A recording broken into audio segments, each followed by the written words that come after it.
Hi guys. I've been wanting to do this pond for a while now. It's a proper lockdown pond. This has just been running just over 12 months now, and it is 4,000 gallons, running on a Nexus 320 and a 24-inch K1 microbead filter. There was an original pond here before, but because of the last year, he was spending a lot of time at home, so he's just redone it, and it's a fantastic job. But there was another reason I wanted to do this pond. The owner of the pond he was having a few concerns about the fines that were in the pond. Now, it's very, we have so many ponds that we put this exact system on, and some are okay, then you get a few fines. But anyway, so I came up a few weeks ago to speak with the owner, and we're just having a look at the pond, and I'll put a few videos on of what I saw beforehand.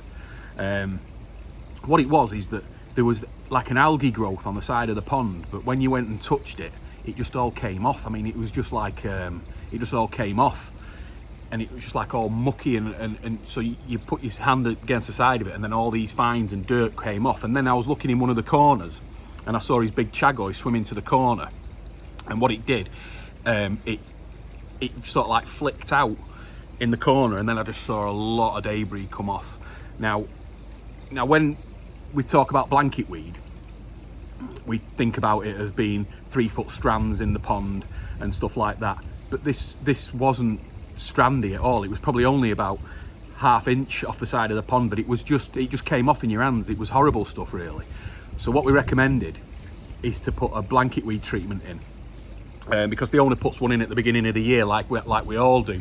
And I'll put the video on that he sent me through WhatsApp about with the fines, and you can really tell that it's in there. And then I'll show you the one after we did the treatment, and now it's beautiful.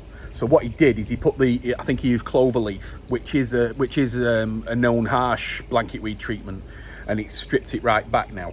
And after about 2 weeks, well, he put it in, and then after a couple of days, he was having to clean the filter more regular because it's catching everything into the easy bit in the middle. But then after that, he sent me a video a couple of days ago, and he sent me the video, and he just said, "Tim, it's brilliant now, thanks very much," and it's all spot on. So yeah, and I think people, I think to get this clarity and this thing that we really want, I think people are going to have to look at using a blanket weed treatment more than you would do normally just at the beginning of the season or when you see the thing. I think because the fish are always pulling at the algae as well, so there's not much you can do when, especially ponds with big fish in there, they're constantly grazing on that algae, and they're just pulling it and pulling it and pulling it. So what he's done is put a blanket weed treatment in, and it's gone right back to the sides again, and it looks like just the fiberglass now. That's all you can see, but I'll show you the video that I put on before. I mean, there is still a little bit of weed in here. We might be able to get a bit off it now, but I just want to show you what kind of algae. It doesn't matter what filtration system you have on it or anything like that. I suppose it depends where the pond is in the garden and stuff. This is quite out in the middle of nowhere. It's in the middle of the garden with the full garden surrounding it. So, it depends on the sun, depends on so many things to algae growth. But that's what it was. It was 100% algae growth. And that's what was causing the fines, which are now gone through what he's done now. So it's probably been about a 10-day process, and now he sent me a message with the video, and he just said, "I'm over the moon," smiley face. So all good. But I just wanted to just explain that to you while I did this pond. But anyway, sorry about the waffling. Let's get on and have a look at the pond. There's quite a few interesting things on this pond, a few good ideas which you can use in the future if you are building a pond. So let's get cracking. And there we have it. Now, this is a 4,000 gallon koi pond. It is 17 foot long, 12.5 foot wide, just a tad over 4 foot deep, and it runs at about 4,000 gallons. As you can see now, the fish at the window, water's looking lovely.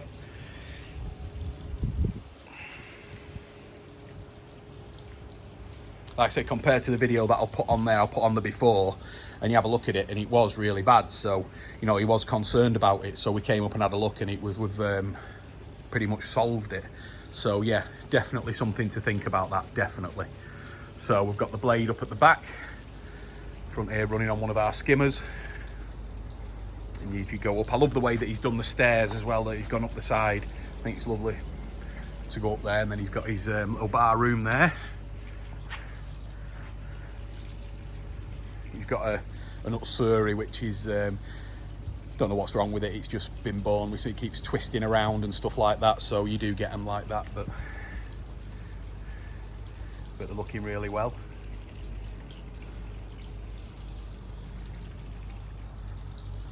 Lovely and clear at the bottom. So yeah, but as before, this is pretty much where I took it from, but there's nothing coming up there now. That's fine. But you'll see the video that I did do of it, and you'll see how much of the muck came.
So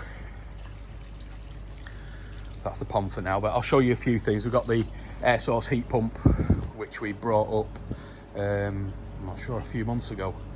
So that's running well, getting all ready for the winter. Now then, the filter house.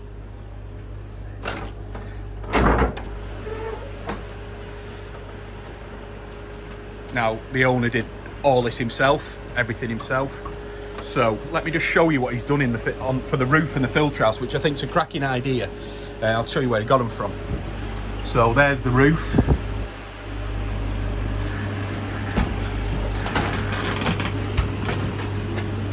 Push up,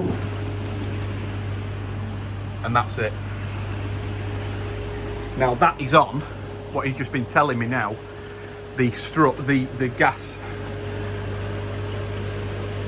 You know the beds that they have, where the beds actually rise up, and then you can put storage under the beds. They're what the gas struts. That's where they're from, and you can get them online. And they're so easy. So that just a quick push up with one hand, job done. And then it just pulls back down again. You don't have to push it up to push down or anything like that. One on each side. And that's, as you can see on it, that's from the Struts depot. So anybody building a filter house or you want to add it on already, these are great. Just a quick push up. Like I said, they've been on here for 12 months, no problem at all. So, but anyway, to the filter, we have the Nexus 320, which is, and this is another client, as you can see, there's a toothbrush there. He likes to keep his stuff clean, just like we do at work. Yeah, right. So he's got an auto top up as well coming in. He's also got an overflow there coming into the Nexus. There's the 4-inch drain coming in. 1-inch air pipe from the drain on a valve, so he can adjust the air whenever he wants. Now they've got a 4-inch line coming from the skimmer. I'm not sure why he used the 4-inch ball valve, a little bit OTT if you ask me. But he had one. So it's coming in into the bead. The bead looks brand new. I've noticed the toothbrush over there, Craig. Yeah, that's for cleaning the pH controller. Yeah, I think you're getting. I don't brush my teeth in. I think you're getting into the Nexus with a toothbrush here, mate. So, and this is another good idea as well. So you've got the Evo 110 UV there, and then at there he's got 2 holes at the end, which are perfectly measured and lined up for the bulbs. So he can just slide the bulbs out of those holes there. Fantastic. So on the Nexus we have a 10,000 vari pump. Is that right, Craig? Yeah. 10,000 on the Nexus, and then on the 20,000. 20,000 on the Yeah, Nexus. then I've throttled it now. Right, and then we've got what size on the bead? 20,000. 20,000 on the bead as well. So, and then the Nexus is running back through how many returns? Nexus is 2 returns. 2 returns. And the Skimmer line is 2 returns. So you've got is that one including the blade? Yeah, including the blade. So if you shut the blade off, you've got another 2 returns to come in, but for now it's coming in on 1 return and then the blade. No, it's doing so there's a return for the Skimmer on that. Yeah. Which is doing that both at the same time on the Skimmer. Then Yeah. For the winter, normally what I do is turn the Blade off. Yeah. Yeah, so we should turn the blade off in the winter. But yeah, so that's the filter. And like I said, he's done it all himself. All this pipe work and fitting, he's done it all himself. Fantastic. Got the isolation switch there for the heater, which is always something that we recommend. But yeah, fantastic.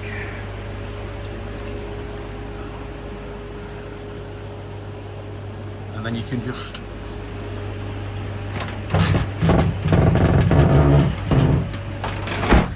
pull that down with one hand. That's it, job's a good one.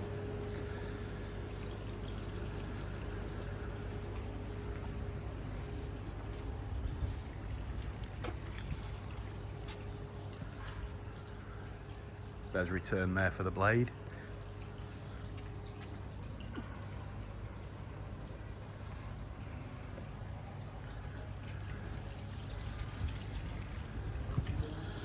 And there we go, guys. So like I said, I just wanted to show you the pond for one, and then I just wanted to let you know about what we've been through the last couple of weeks to get rid of the fines in the system, which we have done, and it looks great now.